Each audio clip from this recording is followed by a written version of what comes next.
Hey everyone, and welcome back to another solo leveling Arise video. My name is DFree, and firstly I wanted to start off by saying thank you so much for supporting the channel, but also literally supporting me during this season on the creator program through the link down below in the description.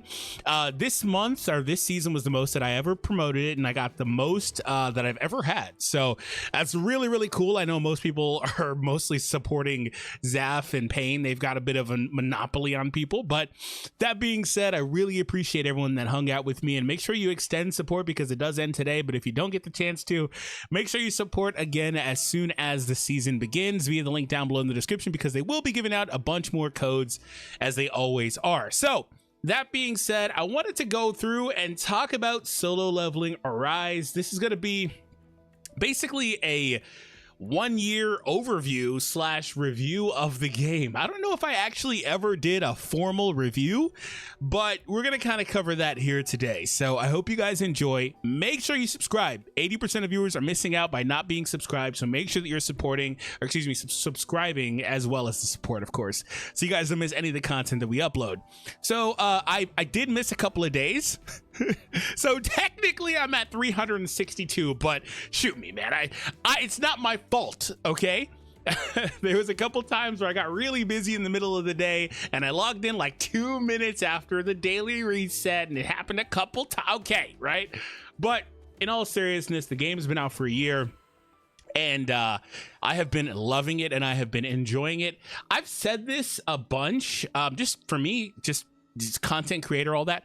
I decided to make a hard pivot away from Legends and like a lot of Dragon Ball content, because I was like, you know what, I'm not really, I had been playing for like 5-6 years, whatever it was, not really enjoying it the way that I was. And typically that's something that's like YouTube death. You can't really do that, and it's not the most lucrative thing, because I don't know if the player base is big enough as it would have been on like the other Dragon Ball games, of course.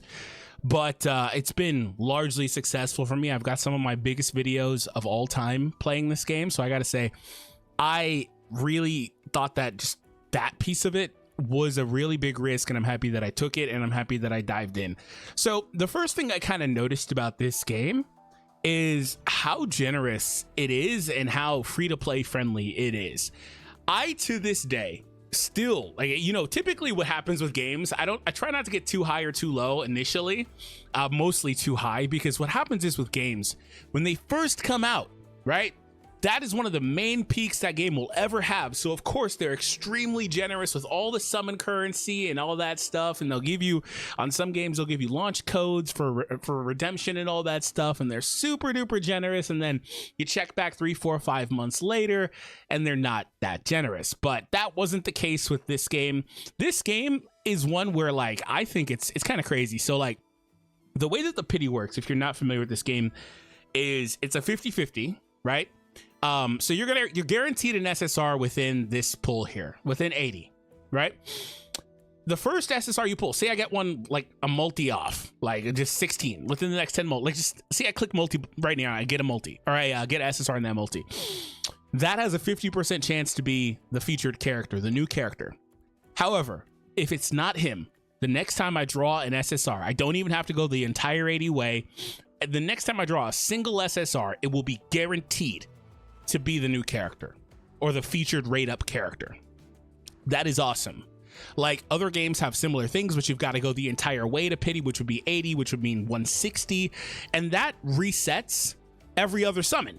Like, it resets every other summon. So after I got the guaranteed character on the second SSR, then the third one does a 50-50 again. If I win it, perfect. Then the fourth one would do another 50. If not, if I lose the third one, I lose the 50-50 chance. Then the fourth one is guaranteed again, another character, the same exact character, if you're looking for dupes. So that, I think, is actually a really cool system. They also take it a step further by having this custom draw system, which does use a different ticket, which anytime a game uses a lot of different currencies, which this game kind of does, they've got 3 different ticket types. They've got 2 currency types. The tickets can't convert into one another, but the currencies can. The diamonds can turn into the essence, which is the free currency, but the diamonds are paid only.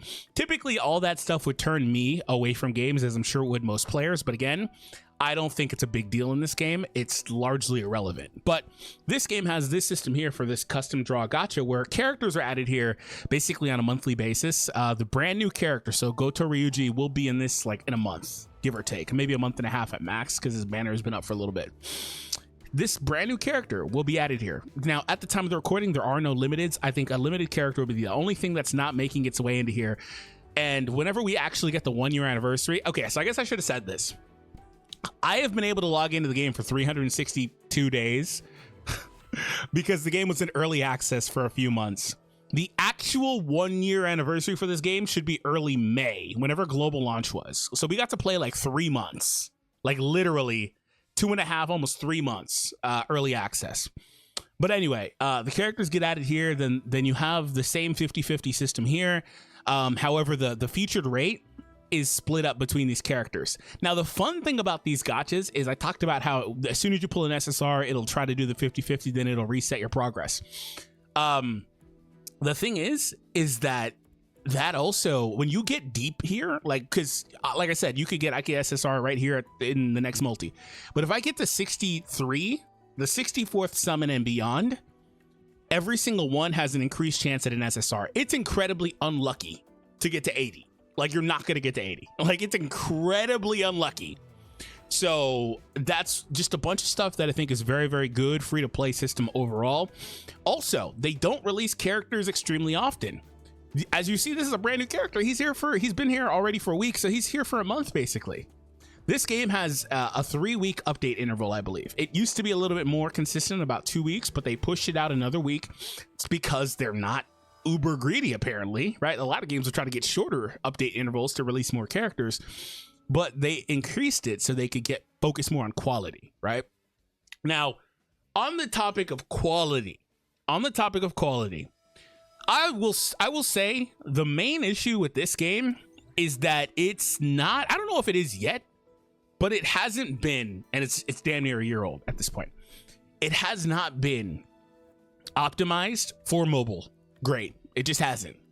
I don't know what in the game's code is causing them to have difficulties with optimizing this game for mobile well, but on PC it works perfectly. It will become, it's got its own PC client. You get it from the official website. If you're wondering, for Solo Leveling Arise, just Google Solo Leveling Arise. There's an official website.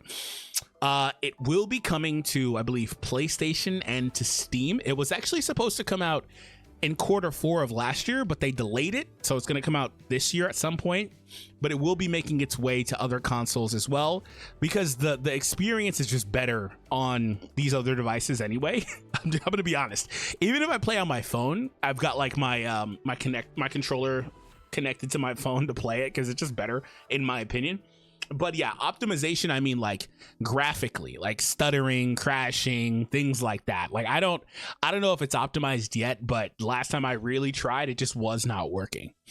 So that's the one, I think, real gripe with this game. There also was an issue with, because of the poor optimization, they thought that people were, or like the in-games like anti-cheat system that they have, thought that players were like slowing down the game to bypass the timer, because when you play there is a timer. And so what was happening is that players were getting falsely banned. So players getting falsely banned obviously is a huge issue, right? And it's one thing that they're still kind of working on. But aside from those two things, which is kind of like one thing, stems from one thing really, then I think the game's mostly been fine, right? So I want to talk about kind of the content in the game. So the content in the game is something that's still ever evolving. For example, we have our very first multiplayer content in the form of the raid event, where you can take on Beru and you can do co-op, and that's pretty cool. I don't know if they'll springboard this into a much more consistent co-op theme, or if they're going to save it for like big things, because like the Jeju raid, I mean, that makes a lot of sense, right? Are they gonna run raid fights where you co-op against a bunch of enemies? Are we only going to see this every now and again? Like, I forget his name, but the big dragon, when he comes around, are we gonna see that? Is there gonna be a raid for Thomas Andre, like and not Kaiso, the other dragon? I forget his name, but yeah, the other guy that's late in the series.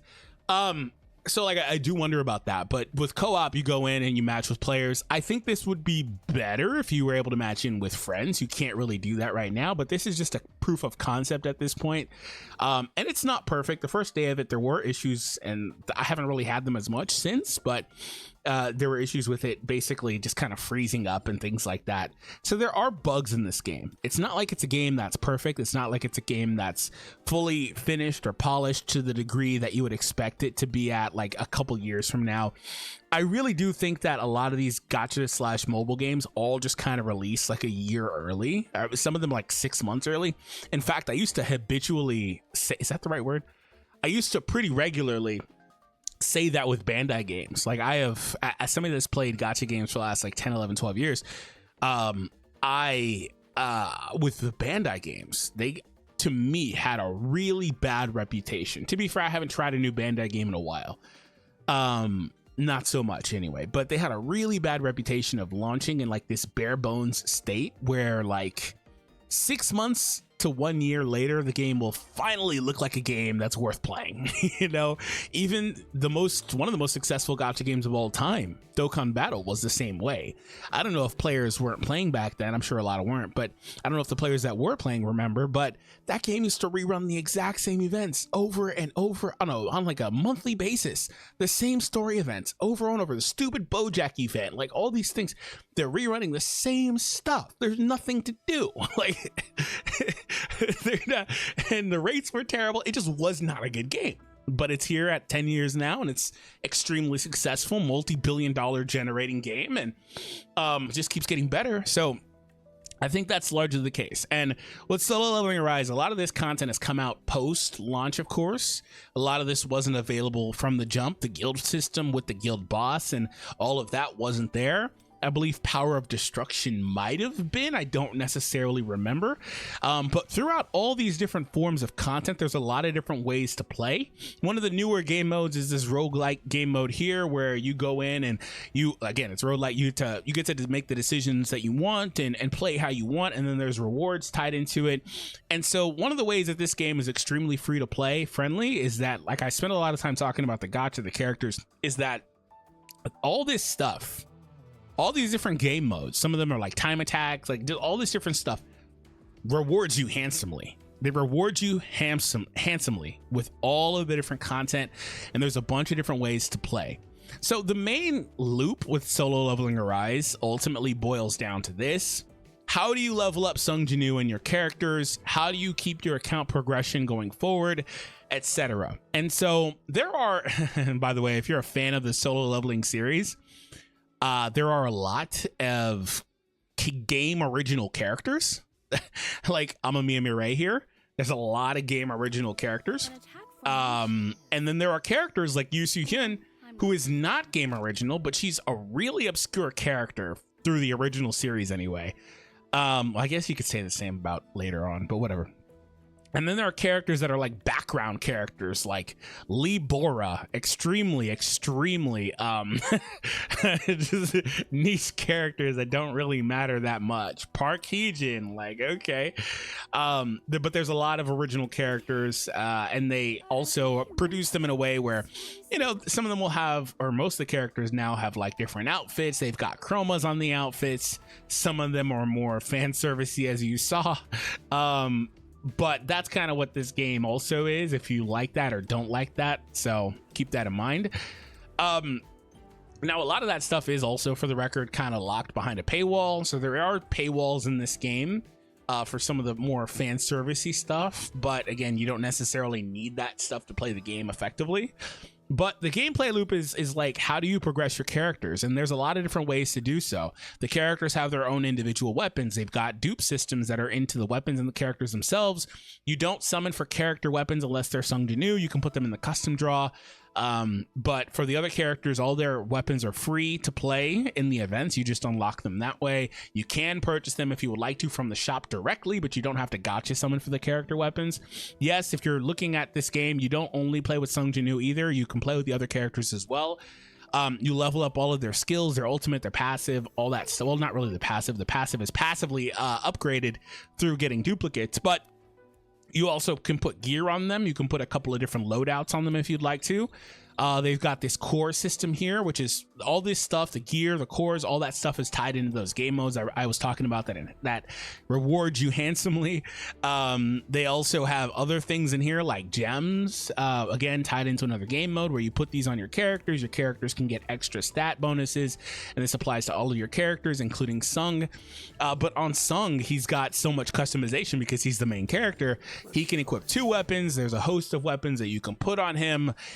There's a bunch of different skills that he can use, and then each individual skill has a bunch of runes. So for example, these are all the skills he has, but each one has 3-4 runes under them. So they all do different things. They have different visual animations, all of that stuff. He's got a few different ultimates. Obviously, they'll keep that going. Sung has a bunch of job changes in here as well that give him different outfits, power-ups, etc. Speaking of outfits, they do also have original outfits for Sung that are pretty cool. That there are different chromas that you can work towards unlocking that I don't personally typically do that for. I don't really care about the little events that they hold for those stuff, but you can do all that too. There's a bunch of blessing stones you put on. He can use the equipment, all that stuff like I was explaining for the other characters too. So there's a lot of different ways to progress your characters in the game. Now, aside from that, what else are you kind of looking to do? But like I said, that's the main point. What it boils down to is just progressing your characters and working towards harder content, because there is a lot of really hard content in the game.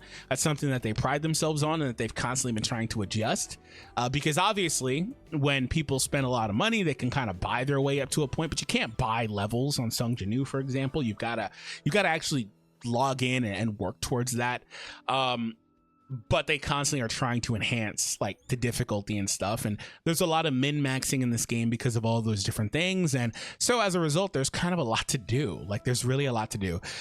There's also that really expansive story mode and different difficulties as well, which also again rewards you really handsomely. They constantly are updating it, and the cool thing about it is because it's a gacha game, they expand the lore by producing a lot of original content that ties into some of these original characters or extra side stories that you may not have seen from the original. Also, going back to the game original characters, another cool thing that they do, and not only them but just for all the characters, I'm going to show you one that's not game original that you probably saw recently in the anime. A cool thing that they do is they actually have character like stories tied into these characters. Like, so you can play these stages to kind of get a little bit more insight into the character, but they also have like literal where are they at? Like literal like manhwa recreations for some of these characters. I've actually never tried to access that in the game. I don't know where that is. I actually don't know where those Hunter origin stories are. Maybe I can find it in the codex. I've literally actually never tried to find them. I'm not gonna lie. Maybe it's on the character page. Let's see if I can find it really quick. We'll go to Shimizu. They typically tweet them, and that's how I see them. I would assume that it's in the Hunter archive. Oh, here it is. Here it is. Here it is. Okay. So Hunter origin. You can also see these on the gacha page when they're a new character as well. But they also do these like manhwas where they add context to these characters. And this is also not just stuff that they're making. I mean, they're kind of making it for the game, but not stuff they're just making up. This is stuff that's in collaboration with the people that work on the series. The actual series writer, right? So you have her and her sister here, I guess. I didn't really read this one so much, but it's just a bunch of context into her. And, you know, she kind of just shows up and then dies instantly, is largely irrelevant with the Jeju stuff. But they do that for all of these characters, right? Every single character that's in the game has a backstory like that, or something that you may not have seen in the original manhwa. That's pretty cool if you're a fan of the series. It's mostly fleshed out stuff, right? That's really awesome stuff. Like here's Thomas Andre, here's another one, and it's just again stuff because the manhwa mostly focuses on Sung, right? Like it's not showing you so much of these other characters and stuff like that, and I think that's pretty awesome actually.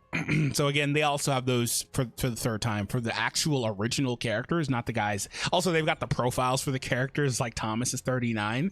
You know, the fun thing about Jinu, and it's just, I guess it's more like Korean series in general. Jinu's like 25, right? Like 24. Most series is like the protagonist is like 15 or 16, right? But yeah, you can see everything about the characters. It's really cool. So ultimately, you know, we've been at this for like 20 minutes. I've already mostly said every kind of bad thing I do have to say about the game. Otherwise, I think the game is a really good game that I recommend most people play. Like, they're always giving out codes. We've got that creator system I talked about in the very beginning, where they have a cool system, which I haven't, like, other games have creator systems where they can like collaborate with creators and stuff like that, and we can interact with you guys, give you guys stuff, but they've got it to where it's really interesting. So we get a portion of, like, I think it's like 5%, up to like 5% of whatever you guys spend in the game. They actually give to us if you're supporting us anyway. That's insane. That's actually insane. That's not why I like the game, but that's an extra like revenue stream that I didn't expect to have. Like, it's kind of crazy, and I'm sure that a lot of people feel the same way, whether they're making a couple hundred, but there are some people making thousands and thousands just from the creator system. like that has nothing to do with the actual monetization of the videos. It's kind of crazy. But aside from the actual money thing, they give us a bunch of codes and things we can give to you guys, right? And so that's pretty awesome too. So like, that's just something that they're very in touch with. Like, I've said it before, as somebody that's been with Bandai before for a long time, not a knock against them, of course, but they don't really have that. Like, we have some private discords where we can talk to people directly. That's like it. I probably shouldn't have told you that, but I know that they're not watching this video. That's it. Right? And we can talk to people that you may see online or that are faces of certain games. We could talk to them directly, but like, they can't give us like stuff to give you. They can't give us like stuff in our accounts. Like, this game's not giving us stuff in our accounts or anything, but you know what I'm saying? It's just a layer of transparency. So a year in, I think this is a great game, extremely free to play. And last thing I'll say is, if you, because I said it's very free to play, if you actually wanted to spend money on this game, there's another layer to this too that I think is pretty cool. If you're somebody that hasn't done this before, there's always a bunch of shop stuff. Like, obviously it's a Netmarble game, it's a gacha game, it's a mobile game. There's a bunch of currencies, you get lots of transactions you can do. This is $65. Okay, right? Let's say I wanted to buy this. This is what happens. So assuming you're doing this outside of just the normal platform, which would be the mobile devices like Google Play, iOS, they're going to just make you do the transaction there. But if you do this through the website, you can go to the website directly, or you can do it on PC. They actually give pretty consistent coupons, right? So they give, I've already used some of these, but these are Arise points. You get points back for everything you spend. Let's just take that off. It's $64.99. I have a 30% off coupon. I have two. So it drops it to $43. Like, that's really cool. Like, that's actually really, really cool. And they give those out consistently. So you're giving those out like once a week, twice a week, things like that. So if you did want to spend money, it's not an expensive game. That's the thing. Like, okay.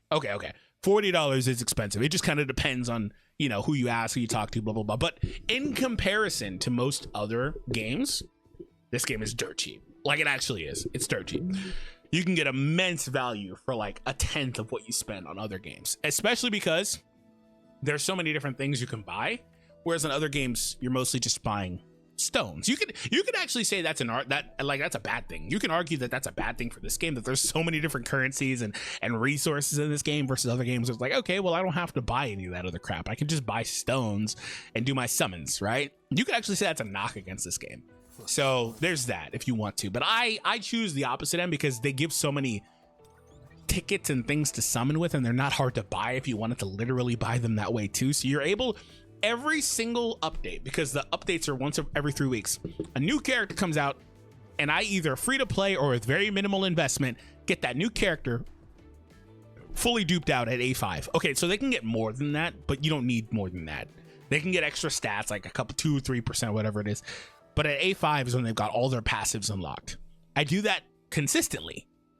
And with other games, if you wanted to do that consistently, assuming you don't have a huge hoard of stones, we're spending hundreds of dollars consistently. So there's that too. All right, guys, once again, Solo Leveling Arise 1 year in. 1 year anniversary is approaching soon, but I personally love the game. We've been at it for 25 minutes. I had a lot to say. Hope you guys enjoyed it. Hit that thumbs up, subscribe, and I'll see you all in the next video. Take it easy. Remember, support as well if you haven't already.